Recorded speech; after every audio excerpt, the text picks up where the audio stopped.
For thousands of years, the galaxy had turned under the watch of the Galactic Council. Every star system knew of it, though not every world was part of it. The Council was a gathering of ancient civilizations, a body that made rules, settled disputes, and guided trade among hundreds of races. To be part of the Council was to be seen, to be recognized, and to be counted as a voice among the stars. On Earth, people had dreamed of such wonders in stories and myths long before they built rockets. They had imagined visitors from the sky, imagined meetings with strange and powerful beings, but for most of history it had remained only a dream. Then one day, without warning, the dream became real. A signal was caught by the satellites that circled Earth. At first, scientists thought it was noise, a strange burst of data from deep space. But as they studied it, they realized it was no accident. It was a message, built in patterns too exact to be natural. The signal carried instructions in mathematics and geometry, shapes and rhythms that all intelligent minds could understand. Slowly, humanity translated it. The message was simple, but its meaning was greater than anything humanity had ever faced. It was an invitation. Send your representatives. Earth has been called to stand before the Galactic Council. When this news spread across the planet, there was confusion, fear, and excitement all at once. Some thought it was a trick. Others feared it was the beginning of invasion. But many believed it was a chance, perhaps the greatest chance humanity would ever receive. Leaders gathered in meetings, scientists argued, philosophers wrote, and ordinary people filled the streets with questions. Could Earth really walk among the stars? Could humans stand beside civilizations older than their own sun? After long debates, the nations of Earth agreed to send a delegation. For the first time in history, humanity set aside many of its divisions. The invitation did not come to one country, but to the entire world. If Earth was to appear at the Council, it must go as one. A team was chosen carefully. There would be pilots who understood space, diplomats who understood people, and scientists who could answer questions about Earth's knowledge. At the center of this team was a man named Arun. He was not the strongest or the most famous, but he was calm, thoughtful, and known for his ability to see hope where others saw only obstacles. The people trusted him to speak not only for governments but for all of humanity. The ship they built was small compared to the great vessels of the stars, but it was strong. It was a fusion of technology from many nations, designed quickly but with care. Painted on its side was the word Earth, simple and clear in every language. When the day came to launch, crowds filled cities and towns to watch. Screens carried the image of the rocket as it rose into the sky, carrying with it the hope of billions. Inside the ship, Arun sat quietly, his eyes fixed on the stars.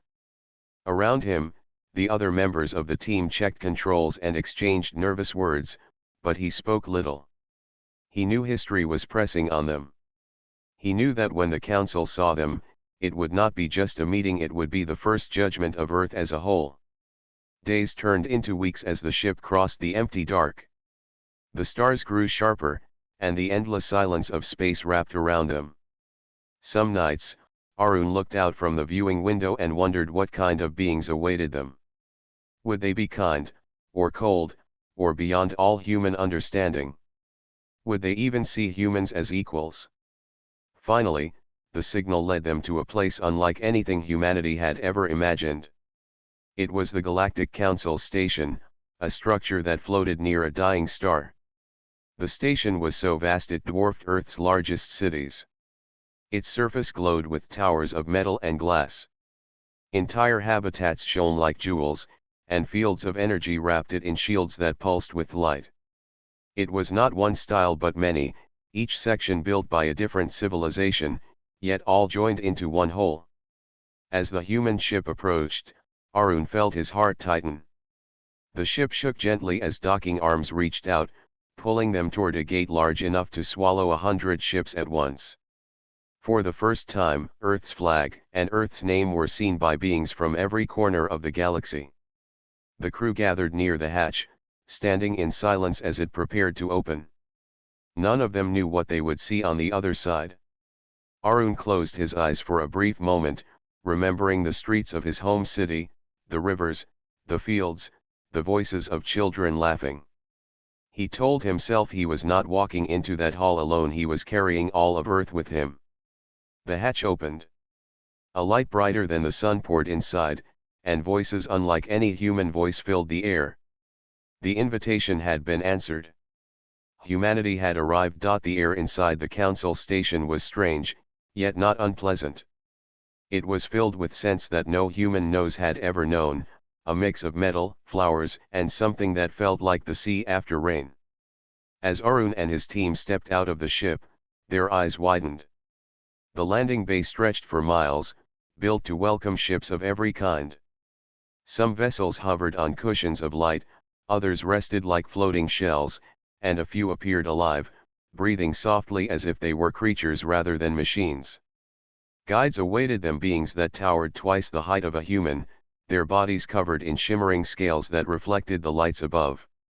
They did not speak words but instead moved their hands, and glowing symbols appeared in the air. A device attached to Arun's suit translated the signs into calm speech. "Welcome. You are expected. Follow." The humans exchanged nervous looks but nodded. They walked behind the guides through long passageways. The walls shifted colors as they moved, adjusting to the eyes of each visitor. Arun noticed that every detail of the station was designed not for one race, but for all. Platforms floated for species that could not walk, pipes ran with water for creatures that swam.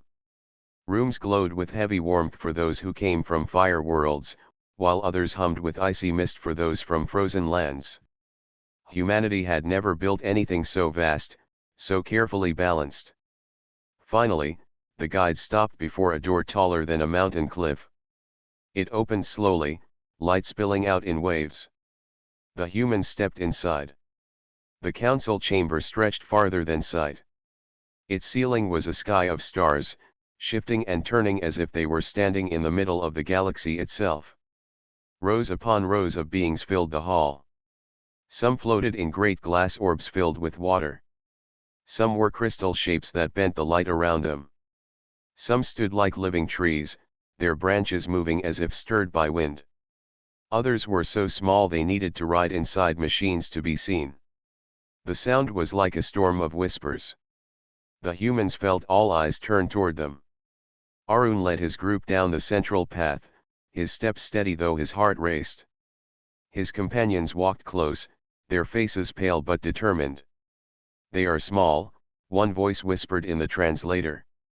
"Fragile," another said. "Latecomers," added a third. The comments were not cruel, but they carried doubt. To the council, humans appeared plain. No glowing skin, no extra limbs, no wings, no scales. Just soft figures of flesh and bone. Yet their eyes were steady, and their steps never wavered. At the center of the chamber rose a platform of light. Arun and his team stepped onto it. The platform lifted, carrying them up so every being could see them clearly. Arun felt as if the stars themselves were staring at him. A voice, deep and ancient, filled the hall. It came from the high speaker, a being made of shifting smoke and fire. Its form changed every moment, sometimes sharp, sometimes soft, but always glowing. "People of Earth," the voice said, echoing in every corner. "You have come at last. Your world has been seen, and you have answered the invitation. Now the council asks, what do you bring? What do you seek? Speak, and let your words be heard." The hall grew quiet. Arun stepped forward. His throat felt dry, but he spoke with calm. "We come as one people," he said. "Not as separate nations, but as Earth. We bring our hands, our minds, and our will to learn. We seek to walk among the stars not in conquest, but in friendship. We seek a place where Earth can grow, where our voice can be shared, and where we may learn from others." His words were carried through the translator, shaped into sounds and lights each species could understand. For a moment there was silence. Then the hall stirred again. "They are bold," one voice whispered. "They are naive," another said. "Too young," added a third. Arun listened, his heart steady. He had expected doubt. He knew many here looked down on humanity. To them, humans were like children knocking on the door of a house far older and wiser. But he also knew that words were only the beginning. The high speaker's form shifted, its flames burning brighter. "You speak with courage," the voice said. "But courage alone is not enough. Many races have come before you, seeking a place in this council. Few remain. To join us, you must show more than words. You must show strength, wisdom, and endurance." Arun bowed his head. "Then give us the chance to prove it." The chamber filled with low murmurs. Some beings laughed, others hissed, and some remained silent. But the challenge had been spoken. The trial would come. As the humans stepped back from the platform, Arun looked across the hall. For the first time, he saw something in the eyes of the other races. Not only doubt, but also curiosity. The council had seen many species rise and fall. Now they would see humanity. The meeting ended, and the humans were led away to quarters prepared for them. As the doors closed behind them, Arun sat in silence. His companions spoke softly, their voices filled with questions and fears. But Arun only gazed at the stars beyond the window. The first step had been taken. Earth had arrived. The humans were led into a smaller chamber, a place used for debate and judgment. The walls shimmered with flowing light, and rows of seats curved upward into the distance. Hundreds of representatives from across the stars filled those seats, their eyes fixed on the new arrivals. Arun and his team stood at the center on a circular platform that glowed faintly beneath their feet. A tall figure made of crystal stepped forward. Its body shone with colors like sunlight through glass. When it spoke, the voice was sharp, ringing like bells. "Humans of Earth," it said. "You claim unity, but your world has been divided for centuries. Your history is filled with conflict. You fight among yourselves more than you build together.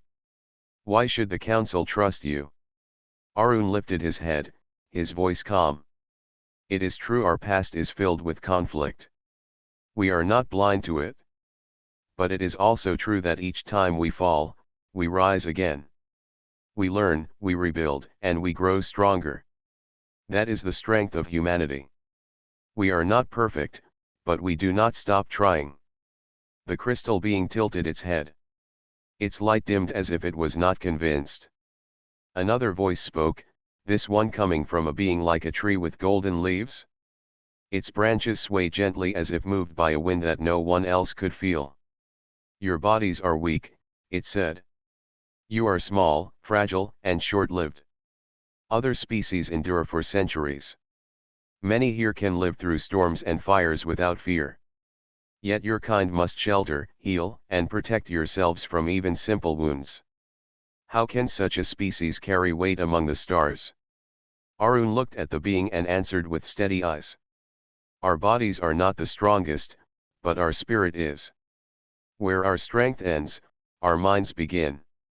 We create tools, we build shelters, we heal one another. Our weakness has forced us to grow clever and to rely on each other. It has taught us that survival is not only about strength, but also about will." The hall filled with murmurs. Some nodded, others shook their heads.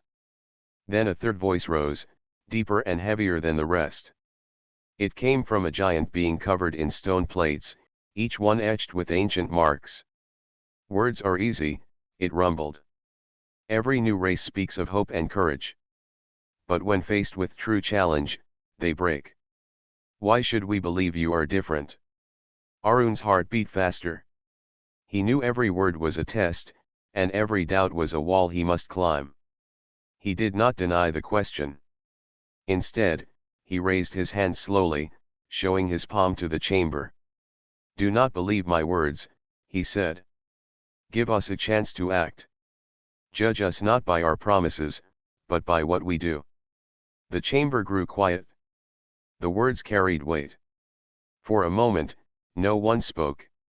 Then the high speaker appeared again, its form shifting like fire and smoke. It rose above the hall, glowing brighter than all others. The humans ask for a chance, the high speaker said. Let us decide. Shall they be given a trial? The representatives raised their hands, wings, branches, or glowing tendrils, each species signaling its vote. Arun stood in silence, watching the sea of movement. Some voted quickly, others hesitated. In the end, the balance leaned toward agreement. The humans would be tested. The high speaker's voice rolled across the hall. So be it. Earth will face a trial, as all young races must. If they succeed, their place will be earned. If they fail, they will return to their world and the council shall turn away. The words struck heavy, yet Arun did not lower his eyes. He bowed with respect. We accept. The chamber filled with voices again. Some were doubtful, some mocking, and some curious. Arun could hear them through the translator. They will not last a season. They will break, as others before them. They are only children. But a few voices, quieter than the rest, carried a different tone. Perhaps they will surprise us. Arun stepped back to his team. His companions whispered questions, their faces pale. What if the trial is impossible? One asked. What if they send us to die? Arun shook his head gently. If the task is hard, then we will meet it together. If it is impossible, we will show that we do not quit. That is enough. His voice steadied them. For the first time since leaving Earth, they felt a spark of pride. They knew the galaxy doubted them, but doubt was not new to humanity. On their own world, they had faced it countless times. And each time, they had found a way forward. Later, as they returned to their quarters, Arun walked last, his mind deep in thought. He knew the council's words would echo across the galaxy. To many, humans were weak, fragile, and foolish. But he also knew that the trial ahead was more than a test. It was a chance. If they succeeded, humanity would not only earn a place, they would shock the stars. He looked once more out the window at the endless galaxy. His eyes did not show fear. They showed fire. Earth had been judged with doubt. Now it was time to answer with action. The day after the council's judgment, Arun and his team were called once more to the grand chamber. The hall was filled with thousands of eyes, waiting to see what trial the humans would face. Arun stood tall, though his heart beat heavy. He knew that this moment would shape how the galaxy saw Earth. The high speaker appeared in its cloud of shifting fire. Its glowing form rose higher than the rest, filling the chamber with light. The voice that followed was calm but carried weight like thunder. Humans of Earth, it said. The council has chosen your trial. You are to restore life to a dead world. It lies at the edge of the galaxy, ruined by war long ago. Many races have tried to heal it, but all failed. Its soil is poisoned, its seas are empty, its skies filled with storms. If you can bring life back where none can grow, you will prove your worth. If you cannot, you will return to your planet in silence. The chamber whispered at once. The challenge was known, and most thought it hopeless. The dead world was cursed, a place where even machines had failed. To send humans there was seen by many as the end of the test before it had begun. Arun bowed his head. We accept. The council prepared transport, and soon the humans were on their way. Their small ship followed a massive council vessel that guided them across stars until the cursed world came into view. From space, it looked like a scar. Its surface was dark, streaked with broken rivers and cracked deserts. Storm clouds circled endlessly, flashing with lightning that never rested. The ship shook as it entered the planet's atmosphere. Winds tore at the hull, and lightning struck near enough to blind the crew. When they landed, dust covered the sky, blocking the sun. Arun and his team stepped out, their boots sinking into soil that crumbled like ash. The air tasted bitter, filled with smoke and metal. "This place is dead," whispered one of the scientists. Arun bent down and lifted a handful of soil. It slipped through his fingers like sand. "Then we must teach it to live again." The work began at once. The humans built shelters from their ship's parts, setting up machines to study the land and air. The reports were worse than they feared. The soil was poisoned with heavy metals, the water filled with acid, and the storms tore apart anything that stood too long. Other species had abandoned the task after days. The humans knew this, but they did not quit. Arun gathered the team and spoke with steady voice. "Our strength is not in power or size. It is in our will. If we cannot grow life in the open, we will grow it under the ground. If storms break our machines, we will rebuild them stronger. If the soil will not feed seeds, we will clean it grain by grain. No matter how long it takes, we will not stop." His words lit fire in their hearts. They began building underground domes, sealed against the storms. Inside, they planted small crops brought from Earth, using clean soil carried in their ship. The plants grew weak, but they lived. From their roots, the team collected samples and studied how to change the poisoned ground. When storms tore away their shelters, they built again. When machines failed, they used their own hands. When food ran low, they shared every bite equally. There was no space for pride, no time for fear. Each person gave all they had, and when one fell in exhaustion, another took their place. Weeks turned into months. Slowly, the humans found ways to clean the soil. They created filters, mixing Earth's bacteria with machines that could break down poison. They carried water across dry plains to pour it into deep pits, where they planted seeds inside protective glass. The council sent silent watchers, beings from many races who hid in the storms, recording what the humans did. They expected to see failure. Instead, they saw something different. They saw a small, fragile species that refused to yield. They saw tired faces still working after endless nights. They saw hands cut and burned, yet never stopping. One by one, green shoots began to rise. Small at first, fragile against the winds, but alive. Inside the domes, plants grew taller. Birds brought from Earth chirped in cages, waiting for the day they could fly free. Rivers, once empty, began to flow with cleaner water. It was not fast. It was not easy. But each day, the world changed, even if only a little. One evening, after a long storm, Arun walked outside. The sky had cleared for the first time.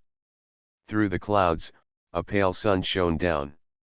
He bent and touched the ground near a dome. A tiny sprout had broken through the poisoned soil, reaching toward the light.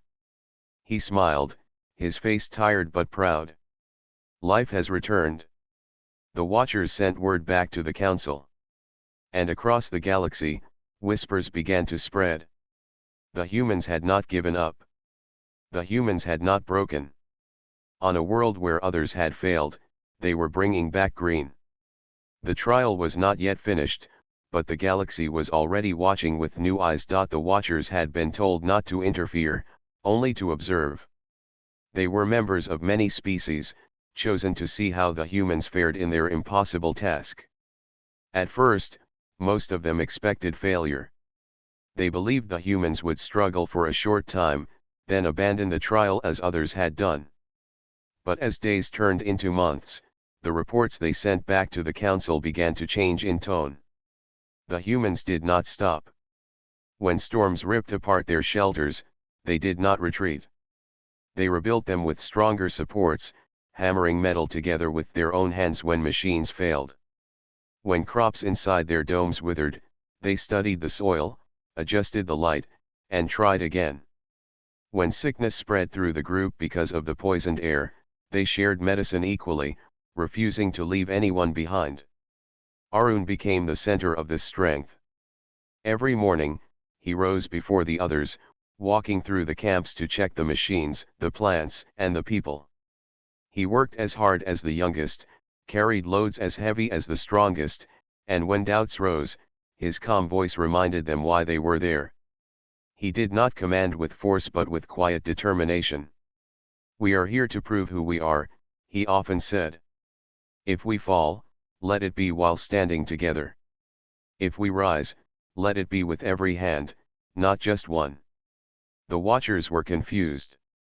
In their own histories, many races had survived trials through power, technology, or natural gifts. But humans did something different. They leaned on one another. Where one failed, another stepped in. Where one weakened, another lifted them higher. Even in exhaustion, they found strength in sharing burdens. Weeks later, the humans faced their greatest challenge yet. A storm larger than any before swept across the ruined world. Lightning struck the ground in blinding waves, and winds tore through the domes. The soil, newly cleaned and planted, was at risk of being blown away. Arun called his team together. "If the plants die, all our work will be lost. We must protect them." Without hesitation, the humans threw themselves into the storm.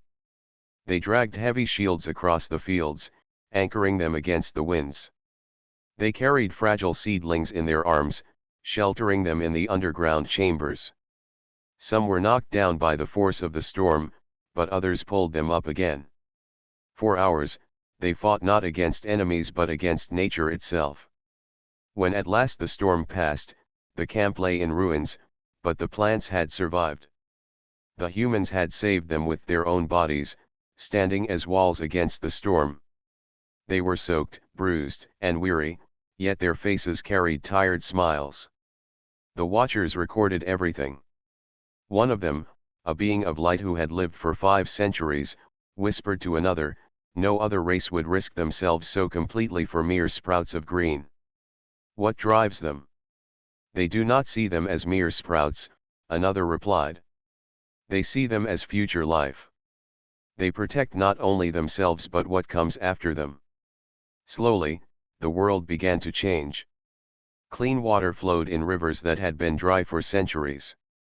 Plants spread across the ground, small patches of green growing wider each day. Birds released from their cages took flight, their wings cutting through skies that had once been filled only with ash. The humans celebrated not with great feasts or loud triumph, but with simple joy. They sat together, sharing the little food they had, laughing softly as they watched the birds circle above. For them, each small step was a victory. The whispers among the council changed. Reports arrived daily, describing what had been seen. Words that once carried doubt now carried curiosity. They are fragile, yet they endure. They are small, yet they achieve what greater races abandoned. They bleed, but they rise again. It was not strength of body that amazed the galaxy. It was something less visible but far greater. It was the human refusal to yield. It was their ability to turn weakness into unity, struggle into growth, and pain into progress. One evening, as the sun dipped low over the recovering land, Arun stood at the edge of a river. His reflection stared back at him in the water, framed by green shoots that had grown along the banks. A watcher approached, its form tall and crystal-like. "You work beyond reason," the watcher said through the translator. "Why do you not rest? Why do you not leave this broken world to its fate, as others did?" Arun turned, his eyes steady. "Because life should not be abandoned. If a world can breathe again, we will not walk away. If hope can grow, even from poisoned soil, we will stand beside it until it rises." The watcher tilted its head, recording every word. For the first time, it felt something it had never known in all its centuries: respect for a species it had once thought simple. In the days that followed, more sprouts grew, more rivers cleared, and more skies brightened. The dead world was no longer dead. It was wounded, yes, but healing. and at the heart of its healing was a small group of humans who would not quit. The Watchers sent their final reports to the Council. The words carried across the stars, shaking the certainty of the old powers. The humans had not only survived the trial, they had done what no other race had managed. They had brought back life where none could live. The galaxy began to see the truth. Humanity's hidden strength was not in muscle or in lifespan, not in technology or in power. It was in the unyielding will to endure, to help each other, and to breathe life into places that seemed lost forever. And that truth could no longer be ignored. The humans left the revived world behind with heavy hearts, though not with sorrow. Their hands had planted life, their voices had whispered to the seeds, and their minds had healed what others had left to die. Arun stood at the front of the ship, looking back at the planet from orbit. It was no longer a scar on the galaxy. Green spread across the land, rivers sparkled, and small birds darted across the skies. It was alive, and humans had made it so. The journey back to the Council station was quiet. The team rested, patched their ship, and recorded every detail of their work. Yet Arun remained thoughtful. He knew the Council's eyes would now fall on them with scrutiny. Some members would be proud, some jealous, and some still doubtful. Humans had shown what they could do, but would that be enough to earn their place? When the Council station appeared in the distance, larger than any city on Earth, the humans felt the weight of history pressing down. Ships from countless races moved through the glowing gates, each one a symbol of power and age. Arun's ship docked among them, small but purposeful. The landing bay was crowded with representatives waiting for the humans. Many whispered to each other, some curious, others skeptical. Humans emerged from the ship, their faces tired but steady. Their clothes were worn, their hands calloused, yet their eyes held something no machine or weapon could create: confidence earned from struggle. Arun led his team to the central platform in the grand chamber. The council watched in silence. Every form, every voice, every light waited. The high speaker rose above them all, its shifting fire and smoke filling the hall with presence. "Humans of Earth," it said. "You have returned from your trial. Speak. Show the council what you have accomplished." Arun stepped forward. He carried a small container of soil from the restored world. In it, tiny green shoots had broken through the earth. The simple sight drew quiet gasps from the council. "This is our gift," Arun said. "A world once dead, now alive. Rivers that had dried flow again. Soil poisoned for centuries has been healed. Plants and animals have returned, and the cycle of life has begun once more. This is what humanity offers. We bring not only tools or technology, but the will to endure, the will to protect, and the will to create life where none remains." A hush spread through the chamber. Many had never seen such determination from a young species. The crystal beings leaned closer, the tree-like forms bent slightly, and the creatures of stone whispered among themselves. Some could not hide surprise. Some could not hide admiration. "Impressive," murmured one voice. "They have done what we believed impossible. They are small, yet their hearts are greater than many larger races," another said. The high speaker's fire flared brighter, then softened. "The council has seen the work of humanity. You have not only completed your trial, you have exceeded all expectation. Few races show such endurance, unity, and wisdom at so young an age." The chamber erupted in discussion. Some members debated quietly, acknowledging the humans' achievement. Others looked uneasy, realizing they had underestimated Earth. Arun remained calm, letting the council digest the truth. Finally, the high speaker's voice carried across the hall again. "Humans of Earth, you have proven that your species possesses strength beyond measure. Not in physical form, not in weapons, not in years of life, but in spirit, in will, and in unity. You have earned your place in the council." The words were met with applause, soft at first, then growing louder. Some representatives bowed, some extended hands, and some floated in slow, graceful circles as a sign of respect. Arun and his team felt a quiet pride swell in their hearts. Humanity had arrived not through domination, but through determination. Even those who had doubted or mocked them could no longer deny the truth. Humans had not only survived the trial, they had transformed a dead world and, in doing so, transformed how the galaxy viewed them. Arun turned to his team, his companions smiling despite exhaustion. "We have done more than survive," he said. "We have shown what it means to be human. Our journey has just begun, but today, the galaxy knows who we are." The council invited humans to walk among them, to speak and learn, and to take part in the discussions of the stars. For the first time, Earth had a voice that was heard not as a whisper, but as a statement. The galaxy would remember this moment, the moment a young species arrived, struggled, and proved that courage and unity could overcome what even the oldest civilizations had failed to do. As Arun looked out across the chamber, he saw a new light in the eyes of other species. Curiosity, respect, and perhaps even hope. Earth was no longer small. It was a force that could not be ignored. And for Arun and his team, the knowledge of what they had achieved filled every corner of their hearts. They had returned to the council, and the galaxy would never look at humanity the same way again. The humans had returned to the council, and the world they had healed was left spinning peacefully in its place at the edge of the galaxy. The council chamber, once filled with doubt and whispers, now hummed with attention. Every species, from the smallest crystal beings to the giants of stone, watched the humans closely. Arun stood at the center of the platform, the soil container in hand, its green sprouts a symbol of hope and strength.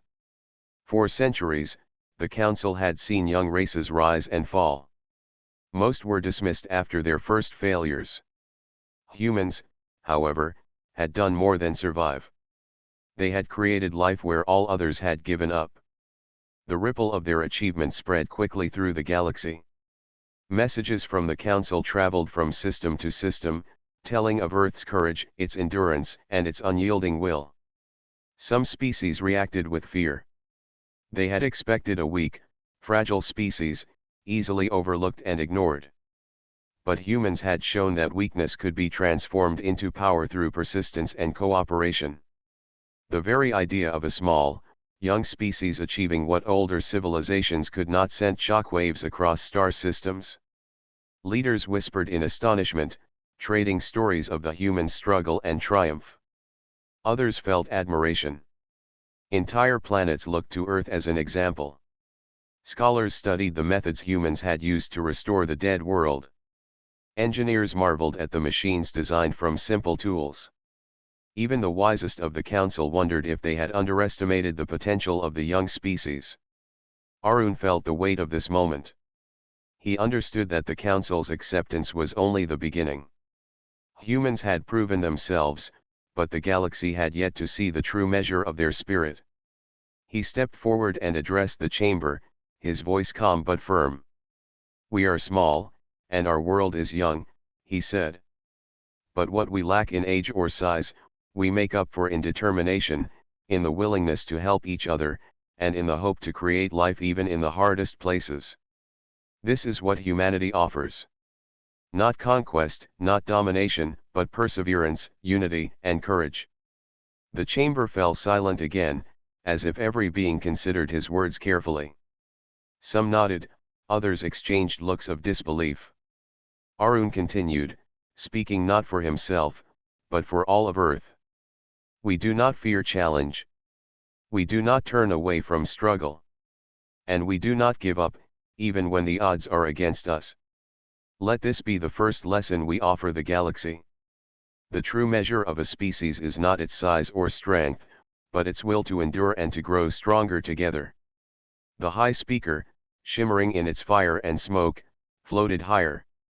"The council has witnessed the humans' actions," it said. "Their work on the dead world has proven courage, skill, and unity. The galaxy has underestimated them. No longer will Earth be seen as a mere observer. Their place among the stars is earned." Applause, in form suited to each species, filled the chamber. Wings flapped, branches swayed, and lights shimmered across the hall. Some members bowed, acknowledging the humans' achievement. Some extended hands in friendship. And some, those who had doubted most fiercely, looked uneasy, realizing the galaxy had changed. The humans were invited to walk freely among the council, to learn, to teach, and to participate in the affairs of the stars. For the first time in history, Earth had a voice that mattered, a presence that could not be ignored. Across the galaxy, others now awaited Earth's next steps. What humans would do next, they wondered, and how far they could reach. Back on Earth, news of the trial's success spread quickly. People celebrated not only for the victory of the mission but for what it represented. Humanity had proven that even a young species, still learning and growing, could achieve greatness. Children stared at the stars with new wonder, scientists planned new voyages, and leaders realized that unity could produce results beyond imagination. Arun returned to Earth's delegation quarters within the station and looked out at the stars. He thought about the journey that had begun months ago, when humans had left their planet with hope and uncertainty. They had faced storms, poisoned soil, failing machines, and exhaustion, yet none had given up. Humanity's strength was not in a single person, a single tool, or a single plan. It was in the spirit shared among them all. He turned to his team, each member tired but smiling. "We have done more than survive," he said. "We have shown that humans can face what seems impossible, and that we will not stop until we succeed. Let the galaxy see this as the beginning, not the end." Across the stars, the shockwave of humanity's triumph began to reach every corner. Old powers reconsidered their assumptions. New species dreamed of collaboration. Entire systems paused, listening for what Earth would do next. Humans had arrived not only as visitors but as a force of hope and possibility. And as Arun looked out at the galaxy, he realized something simple but profound: the Council had judged humanity, but humanity had shown the galaxy its true nature. The world had been changed, and now the stars themselves would never forget. Earth had arrived at the Galactic Council, and the galaxy would never see anything the same way again.